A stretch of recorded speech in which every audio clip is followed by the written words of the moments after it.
നമ്മുടെ സ്കൂളൊക്കെ അതുപോലെ തന്നെ ഉണ്ടല്ലേടി? അതെ, പഴയ സ്കൂളും ഓർമ്മകളും എല്ലാം അതുപോലെ തന്നെ ഉണ്ട്. അത് നമ്മുടെ മാഷല്ലേ ആയിരിക്കുന്നത്? മാഷേ? ആരാ മനസ്സിലായില്ലല്ലോ. മാഷെ, ഞാൻ 10A പഠിച്ച മെൽവിൻ. ഞാൻ പാർവതി. അയ്യോ മനസ്സിലായില്ലായിരുന്നു, പ്രായമൊക്കെ ആയില്ലേ. മാഷനെ ഞാൻ ഒറ്റ നോട്ടത്തിൽ മനസ്സിലായി. മക്കളെ നിങ്ങളുടെ പഠിത്തമൊക്കെ എന്നായി? കേരളത്തിൽ പഠിച്ചിട്ട് എന്നാ കാര്യം? നല്ലൊരു ജോലി പോലും കിട്ടുമല്ലോ മാഷെ. അത് ശരിയാ, പണ്ട് ഞാൻ നിങ്ങൾക്ക് ഒരുപാട് നല്ല കാര്യങ്ങൾ പറഞ്ഞു തന്നിട്ടുണ്ട്.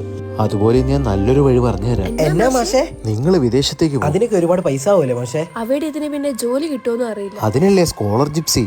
നിങ്ങൾക്ക് ഇഷ്ടമുള്ള കോഴ്സുകൾ നല്ല യൂണിവേഴ്സിറ്റിയിൽ സ്കോളർഷിപ്പോടുകൂടി അഡ്മിഷൻ എടുത്ത് തരും, അതും അഫോർഡബിൾ പ്രൈസ്. പഠിക്കുന്ന കോഴ്സിനനുസരിച്ചുള്ള ജോലി കിട്ടുമോ മാഷെ? അതിനല്ലേ അവരുടെ കരിയർ നാവിഗേഷൻ സ്കീം. നിങ്ങൾ പഠിച്ചിറങ്ങുന്ന ഏത് ഫീൽഡാണോ ആ ഫീൽഡിൽ നല്ലൊരു ജോലി കിട്ടാൻ വേണ്ട ഏറ്റവും ഇസർട്ട് കാര്യങ്ങൾ അവർ ചെയ്തു തരും. പിന്നെ ഒരു ജോലി കിട്ടാൻ വേണ്ട എൻ്റെ ട്രെയിനിങ്ങും പ്രിപ്പറേഷനും അവർ ഫ്രീ ഓഫ് കോസ്റ്റ് ചെയ്തു തരും. ഏത് രാജ്യത്തേക്ക് വേണേലും പോകുമോ മാഷെ? അത് പിന്നെ Canada, USA, Germany, Australia, France തുടങ്ങി ഏത് രാജ്യം ആയിക്കോട്ടെ, നിങ്ങൾ കൂടെ സഞ്ചരിക്കാൻ സ്കോളർ ജിപ്സി. മാഷെ, നല്ല വഴി അറിഞ്ഞതിന് മാഷിന് ഒരുപാട് നന്ദി. ഞാൻ പഠിപ്പിച്ച വിദ്യാർത്ഥികൾക്ക് രക്ഷപ്പെട്ട് കാണുന്ന എൻ്റെ ആഗ്രഹം.